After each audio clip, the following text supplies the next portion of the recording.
വഖഫ് ഭൂമിയുടെ വഖഫ് സ്വത്തുക്കളുടെയൊക്കെ രജിസ്ട്രേഷൻ്റെ കാര്യത്തിൽ വലിയ ആശങ്ക ഉയരുകയാണ്. ഉമീദ് പോർട്ടൽ രജിസ്റ്റർ ചെയ്യണമെന്നുള്ള കേന്ദ്ര സർക്കാർ നിർദ്ദേശം അതേപടി പാലിക്കാൻ എല്ലാ വഖഫ് ബോർഡുകളും പരമാവധി ശ്രമിക്കുകയും പരമാവധി വഖഫ് സ്വത്തുക്കൾ അതിലേക്ക് രജിസ്റ്റർ ചെയ്യുകയും ചെയ്തിട്ടുണ്ട്.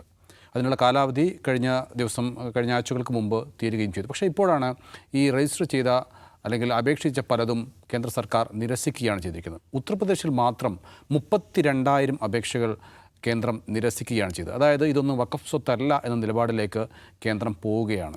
അതായത് ഈ വഖഫ് സ്വത്തുക്കൾ ആണ് എന്ന് വഖഫ് ബോർഡ് സ്ഥിരീകരിച്ച സ്വത്തുക്കളൊക്കെ അത് വഖഫ് ബോർഡിൻ്റേതല്ല, വഖഫ് സ്വത്തല്ല എന്ന് കേന്ദ്രം പറയുന്ന നിലയിലേക്ക് കാര്യങ്ങൾ എത്തിയിരിക്കുന്നു. ദൗസാബ്, ഈ വഖഫ് സ്വത്തുക്കളുടെ കാര്യത്തിലുള്ള വലിയ തർക്കം, ഇല്ലാത്ത തർക്കം വരെ കൊണ്ടുവരിക എന്നുള്ളതാണ് BJP അതുപോലെ തന്നെ സംഘപരിവാർ ശക്തികളൊക്കെ ചെയ്തുകൊണ്ടിരിക്കുന്നത്. അതിൻ്റെ ഭാഗം കൂടിയായിട്ടാണോ ഇതിനെ നമ്മൾ കാണേണ്ടത്?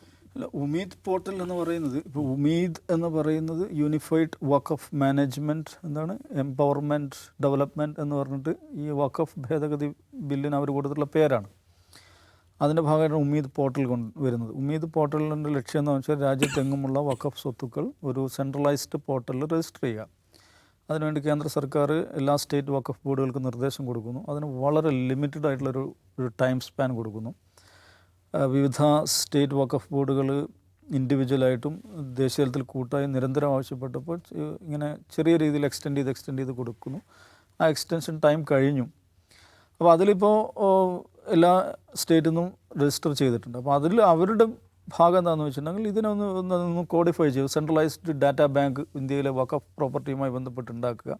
അങ്ങനെയാണ്, അത് നല്ല കാര്യമാണ് ഒരർത്ഥത്തിൽ നോക്കിക്കഴിഞ്ഞാൽ. കാരണം ഈ പലയിടത്തും ചിതറിക്കിടക്കുകയാണ് വഖഫ് പ്രോപ്പർട്ടി എന്ന് പറയുന്നത്.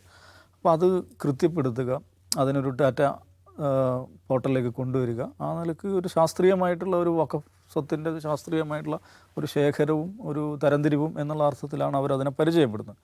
അപ്പോൾ അതിലുള്ള പ്രശ്നം എന്താണെന്ന് വെച്ചിട്ടുണ്ടെങ്കിൽ, ഒന്നാമത് അവർ കൊടുത്തിരിക്കുന്ന ടൈം, അതിൽ ചോദിച്ചിരിക്കുന്ന ക്വസ്റ്റ്യനേഴ്സ് എൻട്രീസ് വളരെ കോംപ്ലിക്കേറ്റഡ് ആണ്. കാരണം വഖഫ് പ്രോപ്പർട്ടി മഹാഭൂരിപക്ഷവും നൂറ്റാണ്ടുകളുടെ പഴക്കമുള്ളതായിരിക്കും. സ്വാതന്ത്ര്യത്തിന് മുമ്പ്, അതിന് മുമ്പ് മുഗൾ കാലഘട്ടങ്ങളിലൊക്കെയുള്ള നൂറ്റാണ്ടുകളുടെ പഴക്കമുള്ളതായിരിക്കും പ്രോപ്പർട്ടി. സോ ഇതിൻ്റെ ഡീഡ്സ് എന്താ, ഇതിൻ്റെ ഡീഡ്, അത് മറ്റു ഡോക്യുമെൻറ്റ്സ്, ഇത്തരം സംഗതികളൊക്കെ അതിൻ്റെ സൂക്ഷ്മാർത്ഥത്തിൽ മെയിൻറ്റെയിൻ ചെയ്യുക, നിലനിർത്തുക, അതൊരു പോർട്ടൽ അപ്ലോഡ് ചെയ്യാൻ പാകത്തിൽ അതിനെ ശരിയാക്കി എടുക്കുക എന്ന് പറയുന്നത് ശ്രമകരമായിട്ടുള്ള കാര്യമാണ്. അതിൽ അങ്ങേറ്റം ഈ സ്കെച്ച് ഉണ്ടല്ലോ, നമ്മൾ എന്താ പറയുക, സൈറ്റ് സ്കെച്ചുകൾ അടക്കം ഇവർ ചോദിക്കുന്നുണ്ട്. സൈറ്റ് സ്കെച്ചുകൾ, അതിൻ്റെ സ്കെയിലിങ്, പിന്നെ ഏരിയ, ലൊക്കേഷൻ, അവിടുന്ന് മറ്റൊന്നിലേക്കുള്ള അകലം, ഇങ്ങനെയൊക്കെയുള്ള വളരെ സൂക്ഷ്മമായ വിവരങ്ങൾ അങ്ങേയറ്റം സങ്കീർണമായിട്ടുള്ള ഒരു പ്രക്രിയയാണത്. അപ്പോൾ സാധാരണ ഇപ്പം ഞാനിപ്പോൾ വീടുണ്ടാക്കി താമസിച്ചിട്ട് ഇപ്പോൾ 2 മാസം കഴിഞ്ഞ് എനിക്കിതൊരു വീട് നമ്പർ കിട്ടിയില്ല. ഓരോ ദിവസവും ഓരോന്നാണ് ഇവർ ചോദിച്ചുകൊണ്ടിരിക്കുന്നത്. വടക്ക് ഭാഗത്ത് എന്താണ്, തെക്ക് ഭാഗത്ത് എന്താണെന്നൊക്കെ ചോദിച്ചിട്ട്. അപ്പോൾ ഇങ്ങനെ നമ്മൾ ഇപ്പോൾ ഉണ്ടാക്കുന്നൊരു കെട്ടിടത്തിന് പോലും നമ്പറൊക്കെ കിട്ടാൻ ഇത്രയും സോഫിസ്റ്റിക്കേറ്റഡ് ആയ സിസ്റ്റം ഉള്ള സമയത്ത് പോലും പ്രയാസപ്പെടുന്നു. അപ്പോൾ ഇത്രയും സെഞ്ച്വറീസ് ഓൾഡ് പഴക്കമുള്ള ഈ പ്രോപ്പർട്ടികളുടെ ഇത്തരം സൂക്ഷ്മമായ ഡീറ്റെയിൽസ് എങ്ങനെ സബ്മിറ്റ് ചെയ്യും, അതെങ്ങനെ സംഘടിപ്പിക്കും എന്ന പ്രശ്നമുണ്ട്. പിന്നെ ഇതിൻ്റെ മുത്തവല്ലിമാരാണ് ഇതിൻ്റെ ഉത്തരവാദികൾ. ഈ മുത്തവല്ലിമാർ പലരും ഇത്തരം കാര്യങ്ങളെക്കുറിച്ച് അജ്ഞരായിരിക്കും. ഇങ്ങനെയൊക്കെയുള്ള പല കാരണങ്ങളാൽ ഇത് ശരിയാം വിധം ആളുകൾക്ക് ഇത് ഡോക്യുമെൻ്റ് ചെയ്യാൻ പറ്റില്ല എന്ന് ഇതിലുണ്ടാക്കിയവർക്ക് അറിയാം. വളരെ സങ്കീർണമായുള്ളൊരു ഡോക്യുമെൻറ്റേഷൻ പ്രോസസ്സ്, അതിന് വളരെ കുറച്ച് സമയം കൊടുത്തു. അപ്പോൾ കേന്ദ്ര ഗവൺമെൻറ് പ്രത്യേകമായി താല്പര്യമെടുത്ത് ഇടപെട്ട് തള്ളിക്കേണ്ട കാര്യമൊന്നുമില്ല. സ്വയമേവ തന്നെ ഇത് രജിസ്റ്റർ ചെയ്യാൻ സബ്മിഷൻ നടക്കും. പക്ഷേ ഇത് അംഗീകരിക്കപ്പെടുന്ന അവസ്ഥ, അതായത് നമ്മളൊരു തെരഞ്ഞെടുപ്പിൽ സ്ഥാനാർത്ഥി കൊടുക്കുന്ന പത്രിക പോലെ അത്രത്തോളം സൂക്ഷ്മമായി അതൊന്നും അതിനേക്കാൾ ഭീകരമാണ്. പത്രിക എന്ന് വെച്ചാൽ ഒരു വ്യക്തിയുടെ പേഴ്സണൽ പ്രൊഫൈലിങ്, അയാളുടെ ഭാര്യ, അയാളുടെ കുടുംബ സ്വത്ത്, ഇതൊക്കെയല്ലേ. ഇതങ്ങനെയല്ല. ഒരു 500 വർഷം പഴക്കമുള്ള പള്ളി, ഒരു നഗരത്തിൽ, ഉത്തരേന്ത്യയിൽ നഗരത്തിൽ കിടക്കുന്ന ഒരു പള്ളി, അതിൻ്റെ ഡീറ്റെയിൽഡ് മാപ്പ് സ്കെച്ച്. ഞാൻ പറഞ്ഞു തള്ളിപ്പോകാൻ ചെറിയൊരു കാരണം മതി. അതെ, തള്ളിപ്പോൻ ചെറിയ ഡിസ്ക്രിപ്പൻസി. വേറൊരു സംഗതി ഉണ്ട്, യു പിയിൽ 32,000 പ്രോപ്പർട്ടീസാണ് തള്ളപ്പെട്ടത്. അത് മൊത്തം 1,60,000 സബ്മിഷൻസാണ് അവിടെ ഉണ്ടായത്. അതിലാണ് 32,000 തള്ളപ്പെടുന്നത്. അറൗണ്ട് 22% അല്ലേ, അങ്ങനെ 22%. പക്ഷെ അതിനേക്കാൾ കൂടുതൽ രാജസ്ഥാനിൽ തള്ളപ്പെട്ടിട്ടുണ്ട്, 37% തള്ളപ്പെട്ടിട്ടുണ്ട്. കേരളത്തിലെ അവസ്ഥ വന്നിട്ടുണ്ടോ? പറയാം. ഈ രാജസ്ഥാൻ എന്ന് വെച്ചാൽ 37% ആണ്. പക്ഷേ എണ്ണം എടുത്താൽ ഇത്ര കാണില്ല, യു പിയിൽ അത്ര കാണില്ല. അവിടെ വെച്ചാൽ വോള്യം കുറവാണ്. അപ്പോൾ ഇവിടെ ഇതിനകത്തുള്ള വിഷയം, ഒരു മുത്തവല്ലിയുടെ കീഴിൽ പല പ്രോപ്പർട്ടി കാണും. അപ്പോൾ അത് വരുന്നിടത്ത് റിജക്ഷൻ ഉണ്ടായിട്ടുണ്ടെന്നാണ് പറയുന്നത്. അപ്പോൾ ആ പോർട്ടലിൽ ഒരു മുത്തവല്ലിക്ക് ഒരു പ്രോപ്പർട്ടി മാത്രമേ സബ്മിറ്റ് ചെയ്യാൻ പറ്റുള്ളൂ എന്നാണ് അതിൻ്റെ അർത്ഥം. മൾട്ടിപ്പിൾ പ്രോപ്പർട്ടി ഓൺ ചെയ്യുന്ന ഒരു മുത്തവല്ലി, അയാളുടെ എക്സ്ട്രാ വേറെ പ്രോപ്പർട്ടികൾ അത് റിജക്ഷൻ ആകുന്നുണ്ട്. ഇങ്ങനെയൊക്കെയുള്ള പിന്നെ പലതരത്തിലുള്ള ലോജിക്കൽ ഡിസ്ക്രിപ്പൻസി, ഇതാണല്ലോ ഉപയോഗിക്കുന്നൊരു വാക്ക്. അത് നമ്മൾ SIRൽ കണ്ട്. SIRൽ ആളുടെ പേര്, കല്യാണം കഴിഞ്ഞ് വന്ന പെൺകുട്ടി അവളുടെ പേര് ഭർത്താവിൻ്റെ പേര് കൂടെ ചേർക്കും. അതൊരു ലോജിക്കൽ ഡിസ്ക്രിപ്പൻസി എന്ന് പറഞ്ഞാൽ തള്ളപ്പെട്ട അങ്ങനെ ലക്ഷക്കണക്കിന് ആളുകൾ തള്ളപ്പെട്ടൊരു നാടാണ്. അപ്പോൾ അങ്ങനത്തെ ഒരു നാട്ടിൽ ഇത് നൂറ്റാണ്ടുകൾ പഴക്കമുള്ള പ്രോപ്പർട്ടി അതിൻ്റെ ഫുൾ ഡീറ്റെയിൽസ് സഹിതം ഡോക്യുമെൻ്റ് ചെയ്യുമ്പോൾ പലതരം ലോജിക്കൽ ഡിസ്ക്രിപ്പൻസി ഉണ്ടാവും. അങ്ങനെയാണ് ഇത്രയും ഭീകരമായിട്ടുള്ള റിജക്ഷൻ വരുന്നത്.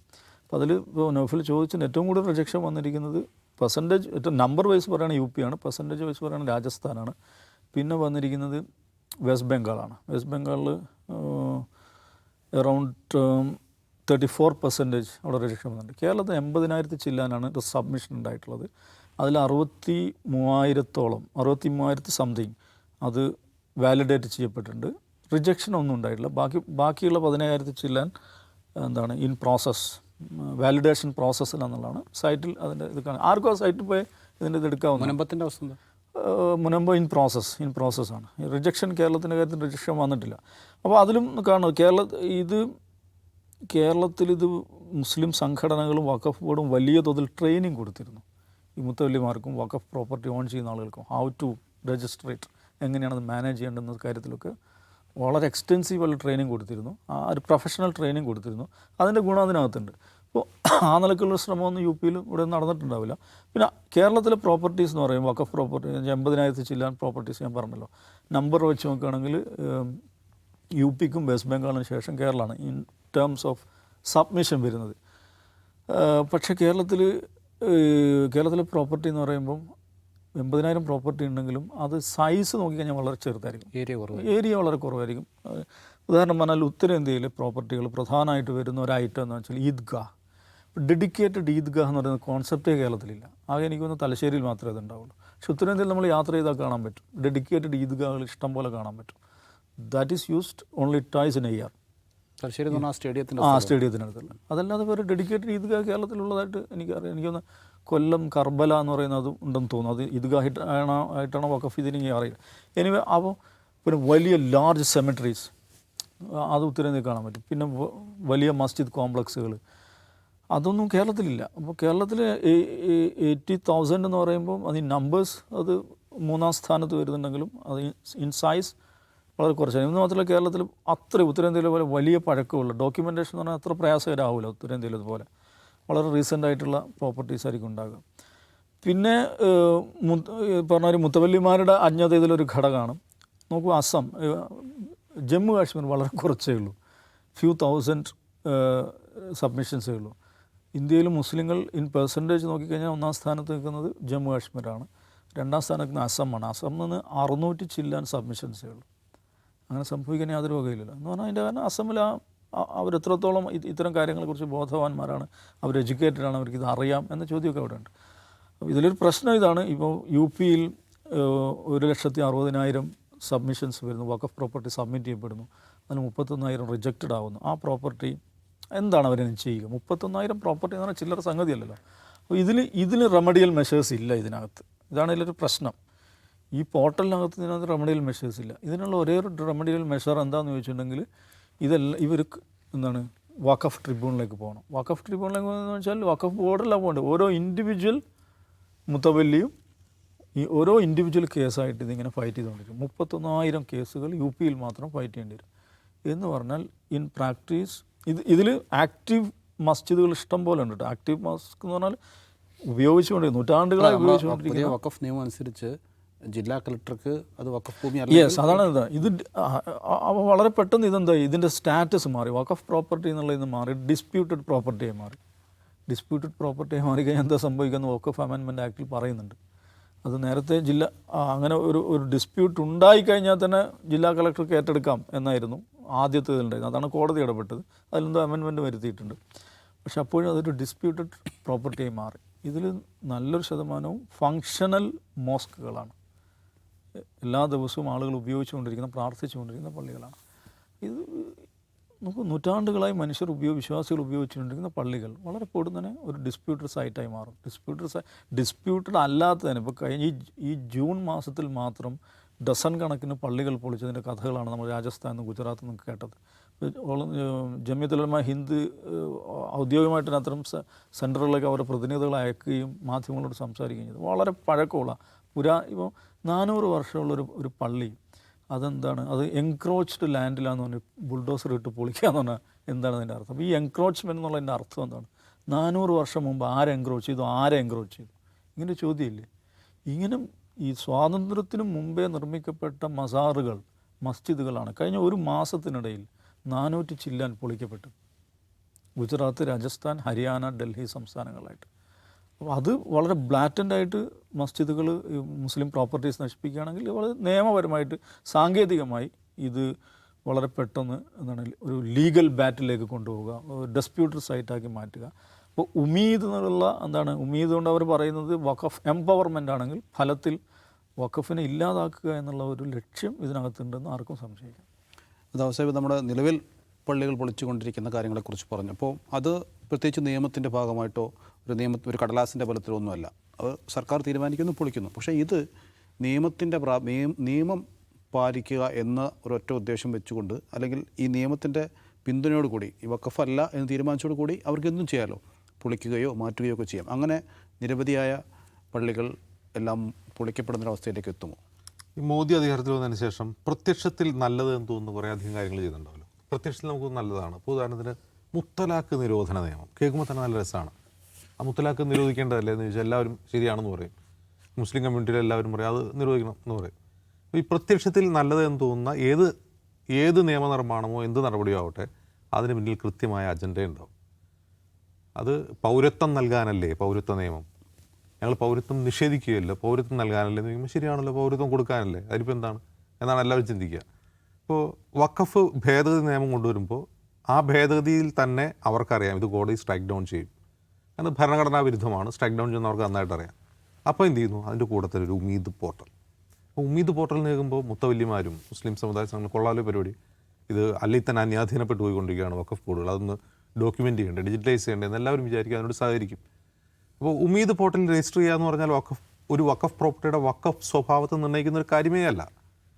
ഒരു വഖഫ് പ്രോപ്പർട്ടി അത് വഖഫാണോ അല്ലയോ എന്ന് തീരുമാനിക്കുന്ന പരിപാടിയല്ല ഉമീദ് പോർട്ടലിൽ രജിസ്റ്റർ ചെയ്യുക എന്നുള്ളത്. അതൊരു അഡ്മിനിസ്ട്രേറ്റീവ് പ്രോസസ്സാണ്.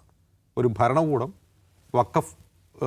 വഖഫ് സ്വത്തുക്കളിൽ ഇടപെടുകയോ അല്ലെങ്കിൽ അതിനെ നിയന്ത്രിക്കുകയോ എന്ന പരിപാടിയാണ്. യഥാർത്ഥത്തിൽ വഖഫ് അമെൻമെൻറ്റ് ആക്റ്റും അത് തന്നെയായിരുന്നു. ശരിക്കും വഖഫ് പ്രോപ്പർട്ടികൾ ഓട്ടോണമസ് ആയിട്ടുള്ള ഒരു ബോഡിയാണ് കൈകാര്യം ചെയ്യുന്നത്. ദേവസ്വം ബോർഡ് പോലെ വഖഫ് ബോർഡുകളാണ് കൈകാര്യം ചെയ്യുന്നത്. വഖഫ് ട്രൈബ്യൂണലാണ് അതിലെ തർക്കങ്ങൾ പരിഹരിക്കുന്നത്. അതിൽ ഈ പറയുന്ന എക്സിക്യൂട്ടീവിന് റോളും ഇല്ല, എക്സിക്യൂട്ടീവ് നേരിട്ട് ഇടപെടുന്നില്ല. ഇവിടെ എന്താണ് ചെയ്യുന്നത്, വഖഫ് അമെൻമെൻറ്റ് ആക്ടിലൂടെ ആ വഖഫ് പ്രോപ്പർട്ടികളുടെ സ്വഭാവം നിർണ്ണയിക്കുന്നതിലും അതിൻ്റെ നിയന്ത്രണത്തിലും എക്സിക്യൂട്ടീവ് നേരിട്ട് ഇടപെടാൻ ശ്രമിക്കുകയായിരുന്നു. അതാണ് കോടതി സ്ട്രൈക്ക് ഡൗൺ ചെയ്തത്. അപ്പോൾ അത് സ്ട്രൈക്ക് ഡൗൺ ചെയ്യുമെന്ന് അവർക്കറിയാം, അത് ഭരണഘടനാ വിരുദ്ധമാണെന്നോ അത് കോടതി നിയന്ത്രണം ഉണ്ടാകുമെന്ന് അവർക്കറിയാം. അപ്പോൾ അവരെന്ത് ചെയ്യുന്നു, അങ്ങനെ വന്ന ഒരു പ്ലാൻ ബി ആയിട്ട് ഒരു ഉമീദ് പോർട്ടൽ വയ്ക്കുന്നു. യഥാർത്ഥത്തിൽ ഇപ്പോൾ എന്താ ഉമീദ് പോർട്ടലിൽ സംഭവിക്കുന്നത്, ഈ വഖഫ് പ്രോപ്പർട്ടികളുടെ ഒന്നും വഖഫ് സ്വഭാവം നിർണ്ണയിക്കുകയല്ല സർക്കാർ ചെയ്യുന്നത്, പകരം ഞങ്ങളിത് ഡിജിറ്റലൈസ് ചെയ്യല്ലേ, ഞങ്ങളിത് റെക്കോർഡ് ഉണ്ടാക്കുകയല്ലേ, അത് അന്യാധീനപ്പെട്ടു പോകാതിരിക്കാൻ വേണ്ടി ഒരു ശാസ്ത്രീയമായി സെൻട്രലൈസ്ഡ് ആക്കുകയല്ലേ. എന്നിട്ട് എന്താ ഇപ്പോൾ യഥാർത്ഥത്തിൽ എന്താ ചെയ്യുന്നത്, വ്യവസായോട് വിശദീകരിച്ചല്ലോ. അതായത് ഈ വഖഫ് പ്രോപ്പർട്ടികളെല്ലാം എന്ത് ചെയ്യുന്നു, ഇതിനെ ഡിസ്പ്യൂട്ടഡ് ലാൻഡാക്കി മാറ്റുന്നു, ഡിസ്പ്യൂട്ടഡ് പ്രോപ്പർട്ടികളാക്കി മാറ്റുകയാണ് ചെയ്യുന്നത്. അതല്ലെങ്കിൽ എന്ത് വേണം, ഈ പറയുന്ന പ്രോപ്പർട്ടികൾ മുഴുവൻ കുറേ അധികം ആളുകൾ ക്ലൈമൻസ് വന്നിട്ട് പരാതി കൊടുക്കണം. ഇതൊന്നും വേണ്ട, സർക്കാർ തന്നെ എന്താക്കുവാണ്, സർക്കാർ തന്നെ ഇതിലെ ഒരു തർക്കകക്ഷിയായി മാറുകയും സർക്കാർ തന്നെ ഇതിനെ ഫ്ലാഗ് ചെയ്യുകയാണ്, ഇത് ഡിസ്പ്യൂട്ടഡ് ആണെന്ന് പറഞ്ഞുകൊണ്ട്. ഇത് തന്നെയായിരുന്നു വഖഫ് അമെൻമെൻറ്റ് ആക്ടിൻ്റെ ഉദ്ദേശവും.